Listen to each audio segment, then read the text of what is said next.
In the quiet town of Villisca, Iowa, a sinister event unfolded in the summer of 1912 that would haunt the town for years. The Moore family, parents Josiah and Sarah, and their 4 children, were brutally murdered in their home, along with 2 young guests, Lena and Ina Stillinger. The case remains unsolved to this day, and the house where the murders occurred has become a place of eerie legends. On the night of June 9, 1912, the Moore family and their guests had gone to bed after a pleasant evening at church. The next morning, the entire family was found dead, bludgeoned with an axe. The scene was grotesque. Blood splattered on the walls, the victims covered in sheets, and the axe left at the crime scene. The brutality of the murders shocked the nation. But the story doesn't end there.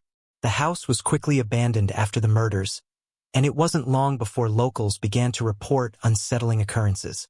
Over the years, various owners and visitors have claimed to experience inexplicable phenomena inside the house. One of the most disturbing accounts came from a family who lived in the house in the 1920s. They reported hearing footsteps in the middle of the night and the sound of children crying. The most unsettling detail was the feeling of being watched while in certain rooms of the house. Many visitors to the house claimed to feel a heavy, oppressive presence, particularly in the rooms where the murders took place. In the 1970s, the house was turned into a tourist attraction, and it became a popular spot for paranormal investigators. One infamous event was documented by a group of investigators who reported an extremely cold draft in the room where the Moore family was found.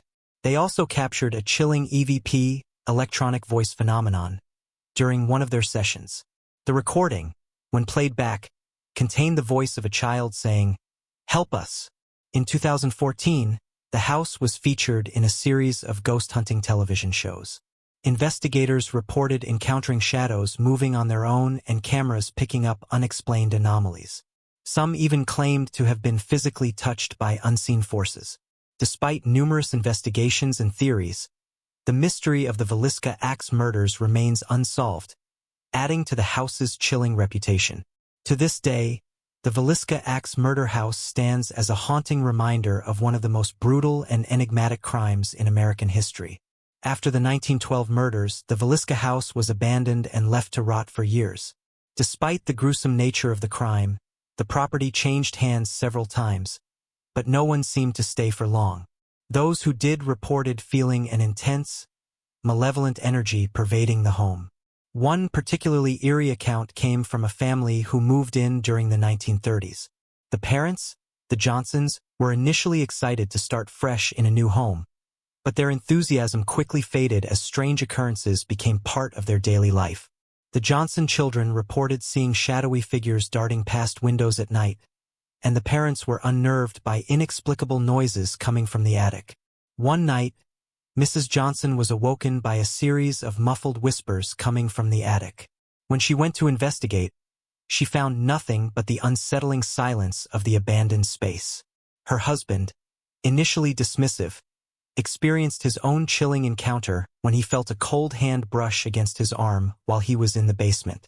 He turned to find no one there. The family's growing fear led them to leave the house abruptly, abandoning their possessions and leaving in the dead of night. The property was once again left to deteriorate, and the cycle of fear continued. In the 1950s, the house briefly became a boarding house for a group of young men working in the area. They were initially skeptical of the house's haunted reputation but soon changed their tune. The men reported frequent disturbances, including objects moving on their own and the unnerving feeling of being watched. On several occasions, they claimed to hear children's laughter echoing through the empty rooms, only to find nothing upon investigation. One of the most disturbing accounts came from a local historian who visited the house in the 1960s to research the murders. He spent several nights alone in the house, determined to uncover more about the tragic events. During his stay, he reported seeing shadowy figures in the corners of his vision and experiencing intense feelings of dread. On his final night, he experienced a vivid nightmare in which he was reliving the murders. He woke up screaming, drenched in sweat, with no explanation for the vivid and horrifying dream. He left the house immediately and never returned. In the 1970s, The house was purchased by a couple who hoped to restore it. They planned to turn it into a bed and breakfast, but their renovations were plagued by inexplicable issues. Tools would disappear, and furniture would be found rearranged. The most unsettling occurrence happened one night when they were awoken by the sound of children playing. They went downstairs to find nothing, only to discover that their tools had been scattered across the floor in a manner that suggested someone, or something, had been playing with them. The house was eventually bought by a group of paranormal enthusiasts who turned it into a destination for those seeking to experience its haunted history firsthand. They conducted numerous investigations, capturing eerie footage and recording unexplained phenomena. Despite their efforts, the mystery of the Villisca axe murders remained as elusive as ever, and the spirits believed to inhabit the house continued to elude definitive explanation. Today, the Villisca axe murder house stands as a macabre monument to the unsolved tragedy of 1912. Visitors and investigators still report strange occurrences, from ghostly apparitions to inexplicable drops in temperature.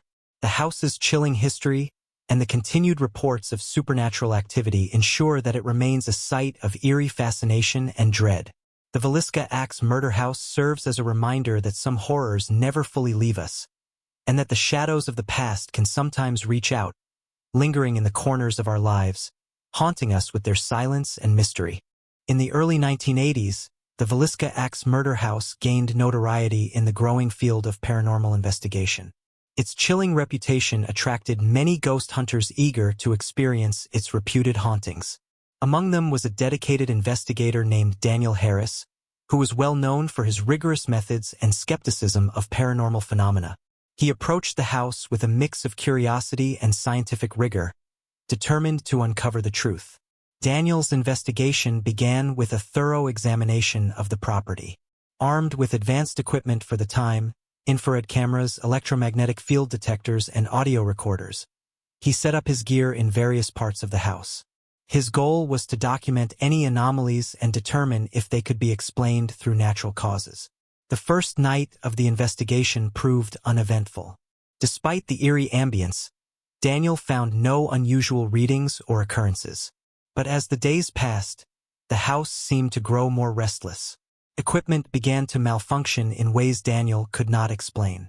His EMF detector, which had been functioning normally, started to spike erratically. The infrared cameras picked up inexplicable cold spots and blurred images that defied logical explanation. One night, as Daniel reviewed footage from the previous evening, he noticed something disturbing. In the attic, where the Moore family's bodies had been found, a shadowy figure appeared in the corner of the frame. It seemed to flicker in and out of view, never fully materializing, but unmistakably present. Daniel reviewed the footage repeatedly, hoping for a mundane explanation, but each viewing confirmed the figure's presence. Determined to capture more evidence, Daniel spent the following nights in the house alone. His sleep was frequently interrupted by the sound of footsteps and whispering voices. One night, as he was reviewing audio recordings, he heard a voice distinctly say, "Help us." The voice was clear and chilling, a haunting echo of the past that sent shivers down his spine. On the final night of his investigation, Daniel decided to spend the night in the room where the Moore family had been discovered. He set up cameras and audio equipment and prepared for what he hoped would be a breakthrough.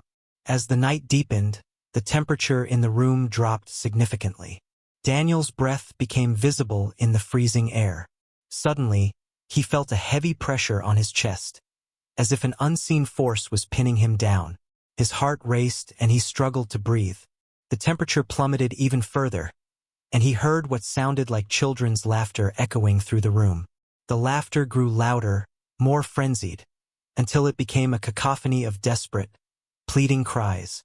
In a panic, Daniel reached for his equipment, trying to document the chaos. His camera caught a series of unsettling images, shadowy figures darting across the room, and a spectral form that seemed to be reaching out toward him. He managed to capture a final, disturbing EVP recording in which a faint, mournful voice said, "We're still here." The following morning, Daniel left the Villisca axe murder house abruptly.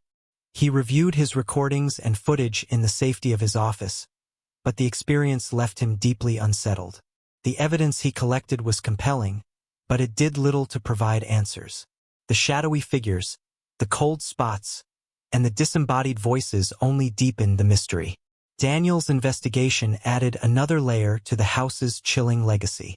Though he could not definitively prove the existence of ghosts, his experiences and the recordings he captured contributed to the house's reputation as one of the most haunted locations in America. As the years went by, the Villisca Axe murder house continued to attract paranormal enthusiasts, researchers, and curious visitors. Each new account added to the house's rich tapestry of eerie legends. The property remained a place where the past seemed to linger, a ghostly reminder of a tragedy that refused to be forgotten. The Villisca Axe murder house stands as a testament to the enduring power of unresolved mysteries and the haunting echoes of history. It remains a place where the boundary between the living and the dead feels disturbingly thin, and where the shadows of the past continue to cast their long, eerie reach into the present. Years passed, and the Villisca Axe murder house continued to attract attention from those fascinated by its dark history. Despite its infamous reputation, the house was relatively quiet during the early 2000s. However, in 2011, an unexpected event brought new attention to the house and its lingering mysteries. A local historian named Emma Carter, specializing in unsolved crimes and local folklore, had long been intrigued by the Villisca case. She had spent years researching the murders, poring over old police reports, newspaper clippings, and personal accounts. Emma was determined to uncover any new information that might shed light on the case or the house's paranormal reputation. Emma approached the Villisca Axe murder house with a fresh perspective. She was not only interested in the supernatural aspects but also hoped to find clues that could lead to a breakthrough in understanding the crime itself. With the property's owner's permission, she began an extensive investigation, focusing on both historical and paranormal aspects. One of Emma's first discoveries was a previously overlooked set of letters found in a local archive. The letters were written by a young woman who claimed to have witnessed strange occurrences in the house around the time of the murders. According to the letters, she had seen shadows moving inside the house and heard whispers about the Moores and the Stillinger girls. Emma was intrigued, as these accounts seemed to corroborate the paranormal reports from later decades. As Emma delved deeper, she encountered unsettling coincidences. She interviewed several locals who had been children during the 1910s and had vague memories of strange happenings in the neighborhood. One elderly man recounted how, as a boy, he and his friends would dare each other to approach the house at night.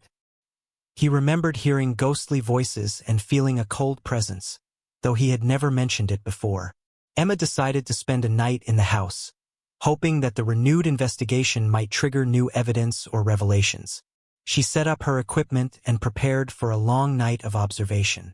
The first few hours were uneventful, but as midnight approached, the atmosphere in the house began to change. Emma noticed a sudden drop in temperature, and her breath became visible in the chill. Her equipment began to detect spikes in electromagnetic fields, which were unusual given the house's lack of modern electrical wiring.